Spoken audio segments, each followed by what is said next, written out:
I'm Kareem Rae, your host at the One Soccer Nation podcast. Today, I have the pleasure of interviewing Arno Harmsen.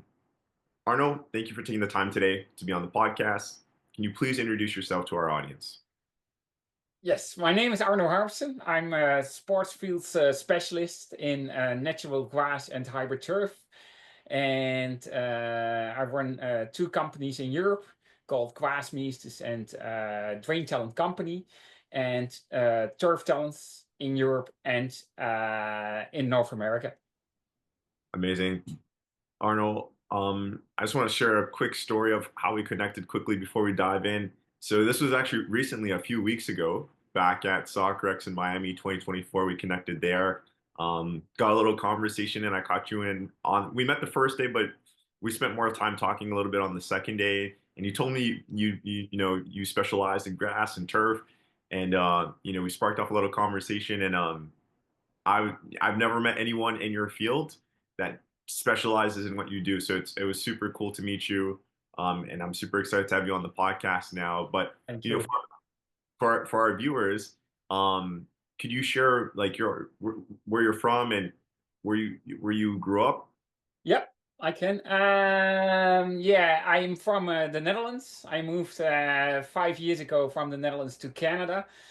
I grew up in a small village in the Netherlands. It's called Hengelo, and yeah, my love for soccer started there. My dad took me to the team he wanted to play for back in the 60s. Was a big team back then, SC20. One of the biggest back then in Europe, and they started to come back now.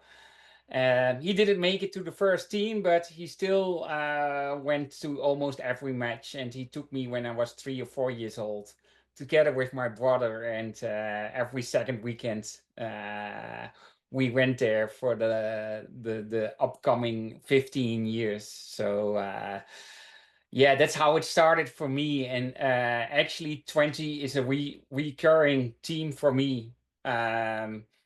Because yeah, like I said, with my father traveling there, with my brother, we were supporting the team in our town, but we were the only one. Everyone was Ajax or Feyenoord, so that was fun as well. um, yeah, one of the first dates with my wife was with SC20, and she didn't even like soccer. So then I was there when the roof collapsed of the stadium. Accidentally, I was there. It was the first soccer field I ever built in the stadium. Was the first project I started as entrepreneur in the turf grass business. So I just started there with DrainTalent. So it's funny how important soccer and especially SC20 is for me. So yeah, that's it. That's amazing. 2 decades in the beautiful game. So Oh, 100%. Yeah. like, did you always know that you were going to do what you're doing now, or was it like how did drainage, technology, and grass become your specialties? How did that all start? Can you take us to the beginning of time of how you got involved into that? Yeah. As a kid, I was always working in the garden. So when I was 5, 6 years old, already working outside all day. And I wanted to become a landscaper. So that's what I did. I started my landscaping company at the age of 22, I think, 23. Um, I sold the company in 2009 because I wanted to move to Canada with my family. That didn't happen right away, but there was another company in the Netherlands who said, "Hey, Arno, we know what you can do as an entrepreneur, and can you start a subsidiary for us in the east of the Netherlands?" It was a company in construction of sports fields, and I said yes. And my favorite team, SC20, became champion, and they had to replace their field in the stadium. And I thought that's the first project I want to do. And it was a tender, but we got the project. So we start construction, the construction of the field. They had their own consultants. And when I saw the description of the project and during the project, what kind of soil they delivered, I said, impossible. We can't build a field like this.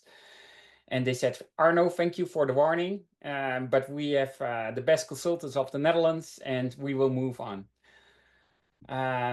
We constructed the field. I asked 2 times more from, hey guys, I really don't trust this. Yes, it's my first field, but and they said, okay, Arno, thank you, but we move on. And one of the first matches was the first ever Champions League match of SC Twente against Inter Milan.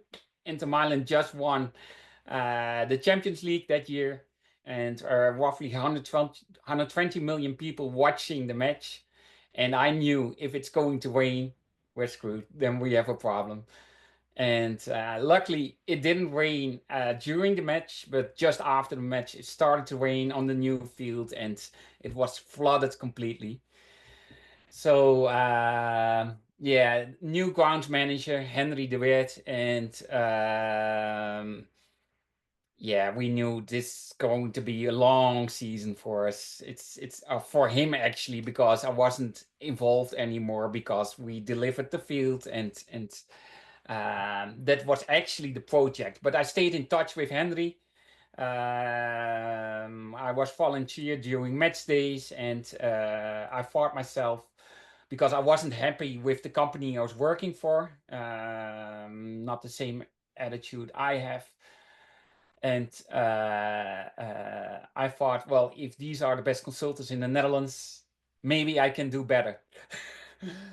Quite arrogant because I only constructed that field, didn't have any experience in sports fields at all. A little bit with my landscaping company, but not on the level what I thought we could go to. So I quit for the construction company and I started my own consultancy firm. I discussed it with Henry de Weert from Twente, the grounds manager there. And he said, Arno, I think you can do it. I want to help you. And yeah, good luck. So my first day, I got a call, Twente again. And they said, hey, Arno, we heard from Henry that you started your own consultancy firm. We loved what you did. You warned us. We completely agree. And we want to hire you. Can you replace the field for us in 6 days? It was middle of the winter. So it was January at 6 days and to completely renew the field, sand, soil, everything. I said yes, and I had to start a minute later because it's usually it takes 3 weeks to construct a field. So I managed it. So it was my first project, and that's how it started for me. I did volunteer work for the team because I wanted to learn the maintenance of sports fields. So I did that for roughly a year in combination with some other work. And I started to create a vision about sports fields that it's way more than just mowing grass and fertilizing. And I created a vision also for sports fields at an amateur level. I learned a lot through Twitter all over the world. I was following grounds managers, grounds teams, how they did it. And yeah, I came up with my own concept, and that's how it started.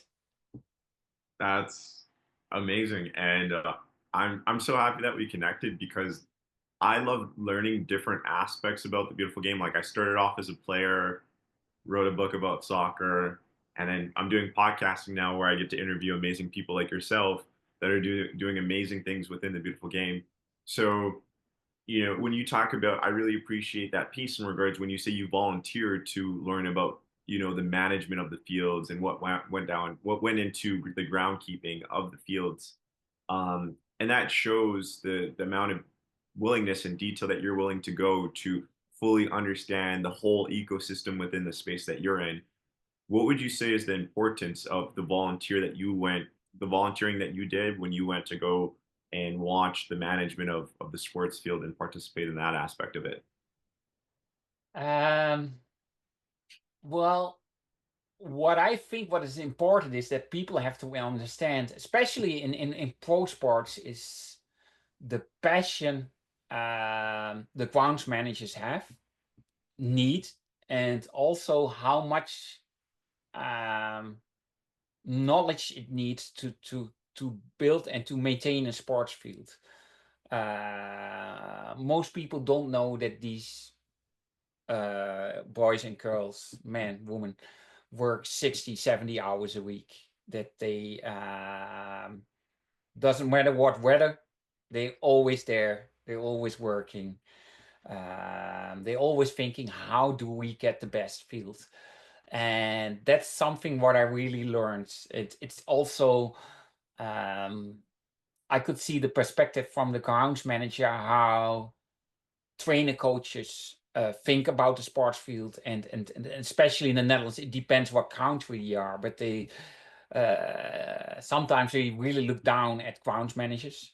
They don't respect it, and they give their opinion about the grass field without knowing why the quality of a field is sometimes not as good as everyone wants.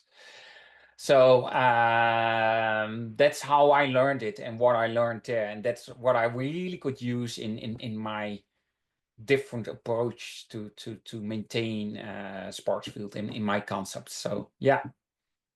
Yeah. Understood. And then that was such a cool story. Thank you for sharing that in regards to that opportunity that you got. What was it? You had 6 days to complete the project? Yeah, 6 days. Yeah.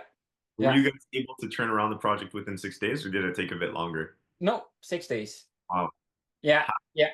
how many people did you have that you were leading on that project? Oh, on that project, I think about 12 people. Yeah. So I booked a hotel right beside the stadium and was working literally 24 hours a day, just sleep 3, 4 hours. And then, So, yeah, it was, yeah, you wanted to have the best field possible. So and that's what we did. We didn't remove the field heating system. In the colder climates, you have a field heating system on most in most stadiums and training facilities, and that was the only thing what we couldn't remove, and that caused problems still. What was it this summer with moisture management and water management. And this summer we installed DrainTalent system, a system I co-developed, and now the problems are gone. So that's good. Yeah. Arnold, I'm just thinking about the story so much because it's such a cool story. Like, you were with this company, you highlighted it multiple times that you think that, you guys shouldn't do it. They still did it. And then, they had the final game. The game went well. Thank God it didn't rain. And then after it rained, it flooded. Um, Whoever was leading the club had to deal with it. And then you went off on your own, which is not an easy thing to do. You started up your own company, kept in contact with that person, and then they brought you on to solve the problem that you highlighted way back before. So Yeah. that's such a cool story. So could you share like um, what went into that project, more details in regards to exactly what you guys did um, to help turn that stadium around? What we did this summer in the stadium there. Yeah, that's my consultancy for a company did that. What we did is we wanted to know, of course, from what does the grounds manager want? So what does he think is best for the field? That's always important. We can consult whatever we want, but the grounds manager has to work with it. So he has to be part of the team, and also a contractor, for example, always work as a team. The management, the management must know upfront, okay, what are you going to do? And we are asking the management, what is your budget to maintain a field? we tell them what is needed in equipment, in staff, in budget year-round to maintain the fields. And then we discuss how much budget they have, and then we choose what's the best.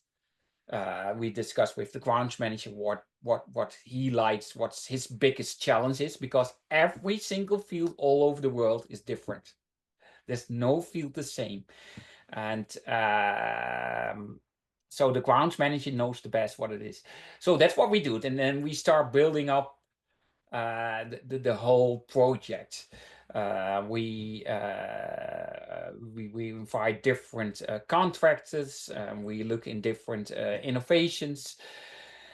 And then usually right after the last match of the season, when the last people are walking out of the stadium, the first tractors come in to remove the old field. And then we usually have 6 weeks to install the full field. And this one was including a field heating system, DrainTalent system, and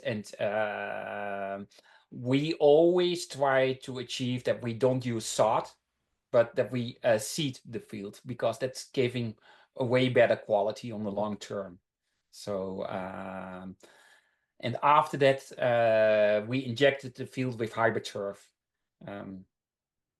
Hybrid turf, for people who don't know what it is, because I think I use a lot of technologies and mention a lot of technologies what for me is very common, but a lot of people don't know. So I will start with DrainTalent, how we built the field. DrainTalent is a system what I co-invented, and it's a vacuum ventilation system. What it does is when it's raining, it extracts water super fast out of the soil. We can collect that water, store it for when there's drought, and when it is, we bring it back in the soil.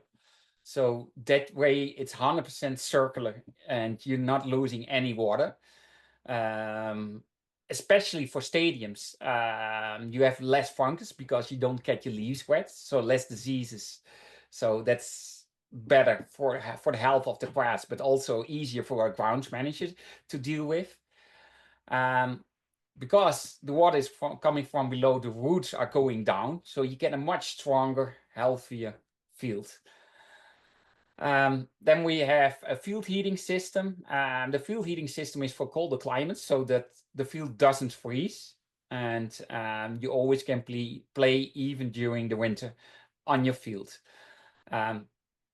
The benefit of DrainTalent is it's with the field heating system, we can heat up the moisture, and then it's way faster to defrost the field. And it's better also because the roots don't dry out. Usually in winter, because the field heating system, the roots dry out because you can't use the sprinklers, and with DrainTalent. So that's what we did for Twente. After the field heating system and the growing phase of the grass, we injected hybrid turf fibers, and that's for the stability of the field. So you can increase your playing hours 4 times more than a traditional natural grass field, and it's always flat, your field, so you don't get any difference, and it's also because you have less injuries for players. And actually, this field is also for municipalities. It's possible. Yeah, you can use it everywhere. Yeah. Yeah. I think that topic of player injury is so important. I want to talk about that a little bit later just now. Yeah. I want to ask you about the budgets. What's a low budget, base budget, and high budget? Could you provide some numbers? Yeah, it really, for North America, it really depends where we are.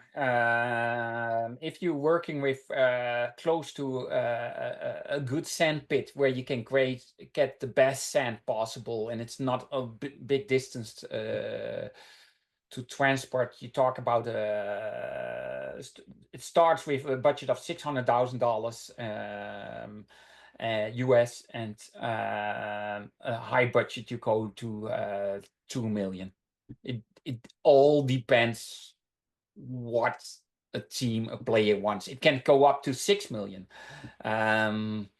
If you go to Real Madrid, it's tens of millions, because that's a system what goes into into the basement. So it really depends what the client, what the team wants. Yeah. Yeah. We'll also tap into Real Madrid as well later on as well. I want to ask you the technologies that you use and have created, the ones that you've created specifically, have you patented the technology? Yeah, we have patented that technology. So and that's definitely necessary. And the interesting thing is now that you see that infiltrating water from below, that's the new big thing in becoming the new big thing in Europe and actually all over the world. So we get a lot of interest with DrainTalent Company, and that's nice because that's really how I started it. I've seen hundreds of fields. I've been project manager of hundreds of fields, consulting a lot of fields, and all the time it was moisture management, the rain, the cancellation. That was the biggest problem.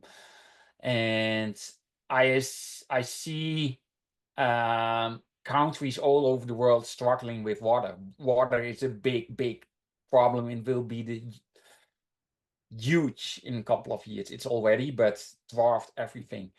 And yeah, I wanted to come up with a solution with that. And someone introduced me to a brilliant engineer,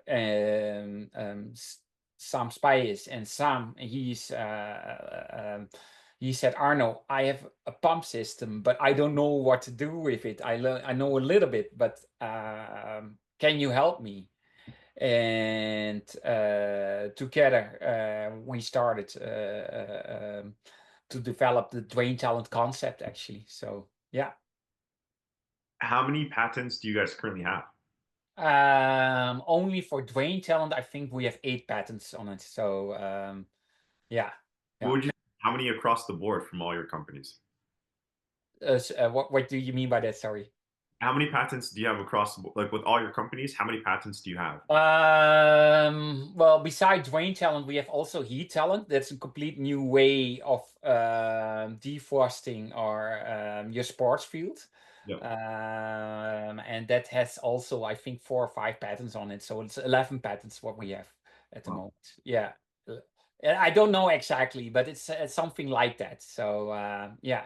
And it's all driven by creating the best sports field possible, the most sustainable sports field possible, and the highest in and safest and highest in performance. So that's, we wake up with that every single day. We want to be the best, and not only for stadiums, but also on municipal level.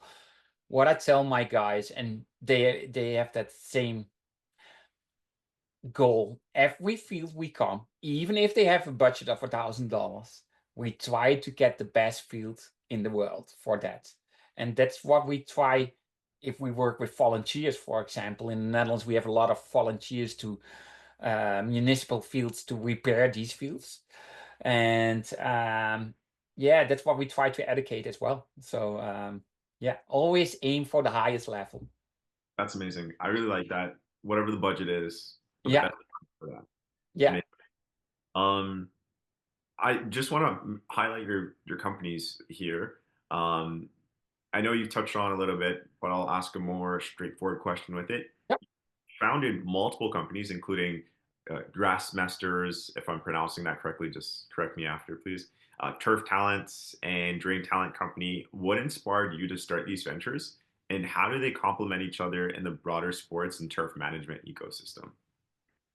Yeah, GrasMeesters, I started in 2000, what was it, 11? Yeah, with my first project, FC20. And like I said, I thought I can do it, I maybe can do it better. I didn't know up front, but with what I have seen, I can do it better. And my goal was, everyone said, Arno, you're crazy. It will be all plastic fields in the future, and why will you start something like this? And I said, I don't know. and maybe I can change it. And again, with a different view. So what I did with GrasMeesters is communication, very important, and not only bring everyone together, like I said before, the management, but also the trainer coaches. I want to teach the trainer coaches or tell them why we make certain decisions and why sometimes it's better to go to another field to train or another sport or do the training exercises different, shorter or shift over faster, just to prevent that the fields get damaged. So that's what I did with GrasMeesters. Also, a lot of data. I was one of the first collecting data with GrasMeesters, and also using that data, focusing on injury prevention, and especially because we're consulting, we have a big influence on sustainability. We do so many fields, so we can test certain fertilizers in a more sustainable way. We never use pesticides or herbicides on our fields. So and that's really what drives me with GrasMeesters, is getting the best fields in the most sustainable way. So that's GrasMeesters. And DrainTalent, like I said, it started with sustainability and high performance fields. And because as GrasMeesters, we are independent, so we not connected to any company. We don't have partnerships with commercial companies, and I don't want it. And because DrainTalent, as good as it is, it's still commercial. So that's why we started together with the manufacturer of the DrainTalent system and an investor. The three of us started DrainTalent Company. And GrasMeesters is more focused on the Netherlands, and DrainTalent is worldwide. So and we start slowly. We started with a small municipal field, then we did 2 fields, then we did the training facility of Sparta Rotterdam, and then we did the stadium of Sparta Rotterdam a year later. And now we go, we are in Europe, we are in North Africa, and we will construct our first field in North America in 6 months. So that's good. And we will do FIFA World Cup. So yeah, Very nice. yeah, I yeah. hope you're doing I hope you're going to be doing the field for us for One Soccer Nation, the club that we're working on launching. That would be so cool. I Um, would love to. Yeah, it's an yeah, honor. Absolutely. same for me. It'd be an honor to work with you.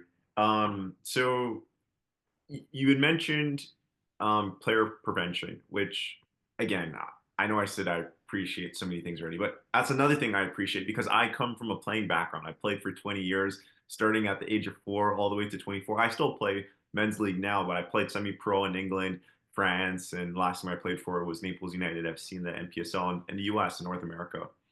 And thank God I've never got injured by turf because I've heard players tear ACLs with their cleats getting caught in the Yeah. turf, a whole bunch of stuff. But how do you guys assist in the grass or the turf that you guys are putting on the field prevent injuries?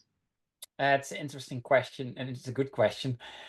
Um, I was a couple of weeks ago when I met you in Miami. I was talking to a former pro football player from Brazil. He played also in the Netherlands, and he said, Arno, because I was explaining what I did and I had a conversation, he said, Arno, if I met you 6 months before, I didn't have to quit my career. So what a lot of people don't know and is the influence of the surface on playability injuries. And to start with, if it's um, shock absorption, energy restitution, ball bounce is not, it's not that for injuries, but If you have the shock absorption, is the field too hard, you get a, for every player, I have to explain it right. Every player is different. If you're a kid, if you're a woman, if you're a man, I'm quite skinny and you have bigger guys. So every field is different, and for every player, it will feel different. What we do is we measure the field, the quality of the field, because um, that way we can do with maintenance practice, we can optimize the field not only for growth, but more important, especially on a higher level, prevent injuries. And when a field is too hard, um, there are several ways what we can do to prevent that. One of the things is deep tining, for example. So that's a practice method. And then right away, you see the difference. You feel the difference. We can measure it. And that's what a grounds manager does also. He's preparing the field after the match. He's already preparing the field to the next match. But also moisture content. If you have a lot of moisture content, the field is softer. If we extract the water with DrainTalent, the field feels harder. So it's so important to optimize the field for the players, for the average player condition. So yeah, and that's what we can do. Also is if you have hybrid turf field, the stability is so much better. The field is fast, and that's what most players like, and that's why you see all over the world except North America, you see hybrid turf fields popping up. So yeah, Understood. yeah, I actually, there. Yeah, go ahead. oh, go ahead, sir. Go ahead. Yeah, we have special devices where we can test it. It's all data related. We have for the whole year, we can see what practices we did on the field, how that had an influence on the quality of the field. I must say now, Dr. John Sorokin and Kylie Dixon from the University of Tennessee, they came up with a brilliant tool to even better test the sports fields, and you will definitely see that that will help to create better fields and safer fields. It also shows that, and I know that the plastic fields are really not good for you. And not even as a pro league player, but also as a kid already, it starts that if you play a lot on these plastic fields, on a later age, you will get more injuries. And that's not a lot of people are aware of. And it's not that I'm against the plastic field, because there will be a need for it, but people have to consider way better when you have to install it, because there's so much more what you can do with a natural grass field than most people know in North America. And I think in the upcoming years you will see the first the, the lawsuits coming up for people getting injuries on plastic fields. Yeah, 100%. Yeah. Um, I wanted to share with you. So, like this week, I went to literally, we played indoor facility soccer on a Yeah, hard floor, which I haven't played in a long time. And I don't play much soccer. It's kind of sporadic in my yeah, calendar. Um, and we played on a really bad surface. It was very slippery. Everyone was slipping. I'm surprised no one broke any bones. But I guess because I was running hard and slipping all over the place, my whole lower body's just destroyed. And I haven't played yeah, on a hard surface in so long. But I could definitely relate to playing on hard surfaces for futsal or on concrete, playing outside street soccer or on turf. Um, and as a player perspective, I understand and have experienced the differences that it can do to the body and how it can affect the player. So that's a pretty interesting topic that we could dive into forever. But I'll move on from it. yeah. How do you see the balance of technology and still incorporating natural sources of the field? I mean, you've talked about it a little bit, but do you see technology taking over too much over the natural substances that used to just be there before, but now there's a lot more technology in every aspect of life, but specifically for grass and drainage. Um, no, we need technology because there's so much more to explore, and I think we know um, roughly 20% of what's going on in grass and soil. Also, I think you can make better decisions on if you have data and technology to create the best possible fields.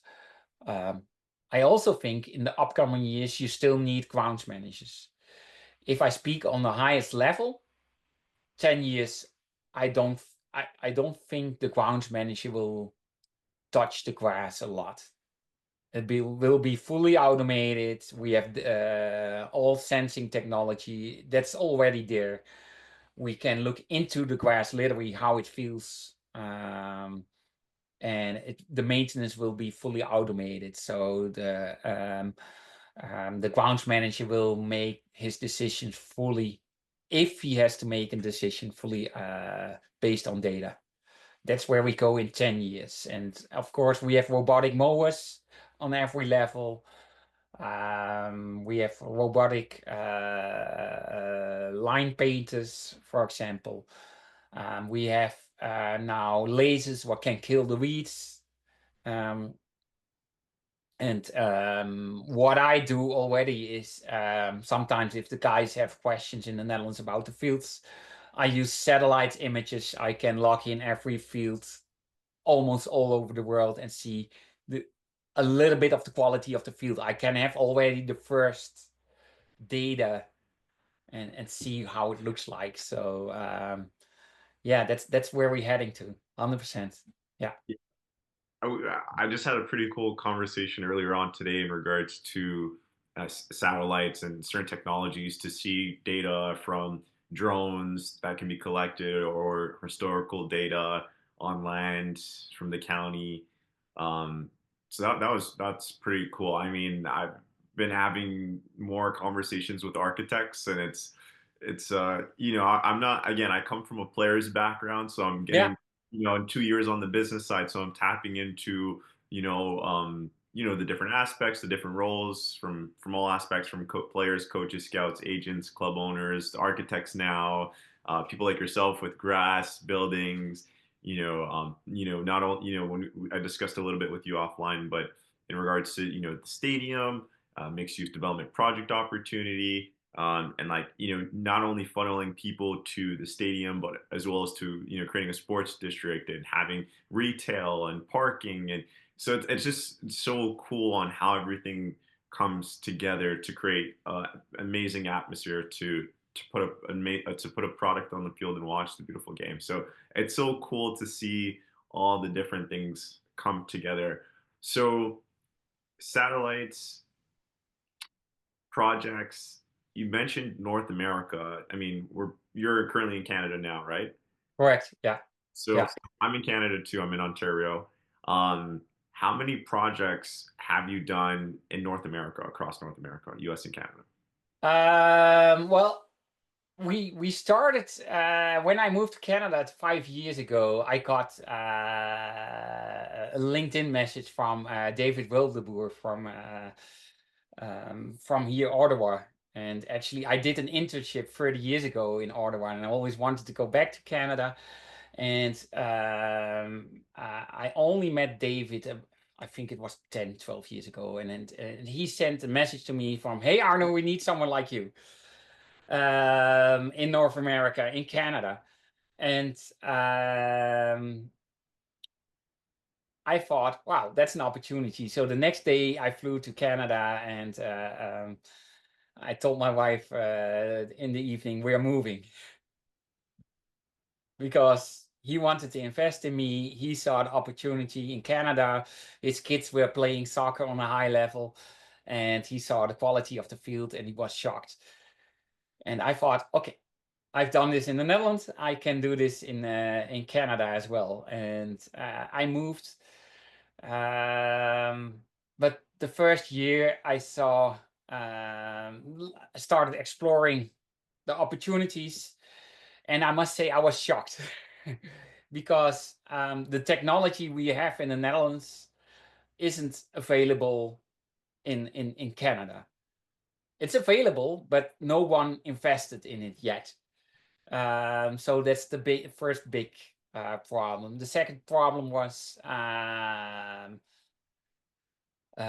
budget, municipal level. It's quite shocking what they want to invest in natural grass.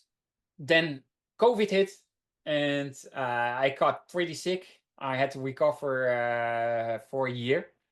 So yeah, it was time. And then we start thinking, okay, what we going to do with TurfTalents? Are we going to become a consultant, or are we going to shift our direction? And with the new technologies coming up, we started shifting to the new technologies, and we haven't done a full project. Yeah, we did a little bit consultancy. We did, but not very big projects. But again, in the upcoming year, we will do several stadiums, municipal fields. We're going to start with our new technologies. And that's usually what we see also in Europe. Starting a new field, it takes 2 to 3 years from first meeting to installation. So yeah, I'm looking forward to next year finally being on the field again and starting the first building the first field. So yeah, and introducing all these new technologies to North America, because again, there's so much we can do. 100%. If there's Yeah. ever an opportunity to collaborate in person, like I want to get into in-person interviews, office tours, stadium tours. So if there's an opportunity that you guys want to do documentation and I could be a part of it with my media team, that would be amazing to help document that. So that'd Oh, be I would love to, because there's so much. Like I said, I can talk for weeks about turf grass and everything, what's going on, and what we develop. So yeah, it's so interesting. My wife is always laughing, because if you ask me 12, 13 years ago that I would be in the turf industry and that I would talk 14 hours a day about turf grass, then yeah. I would call everyone nuts. But yeah, it is. It's very addictive actually, and I love it. I feel the same way about soccer. So I could go on and on. Yeah, You mentioned you're going to be involved in the 2026 World Cup, and yeah. obviously in turf, but with what projects are you going to be involved in? We definitely will be with DrainTalent. Okay.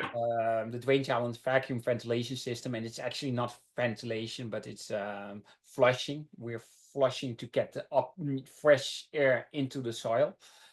Um, So we would do it with DrainTalent. We would do it with grow lights and hybrid turf system. So yeah, it's crazy.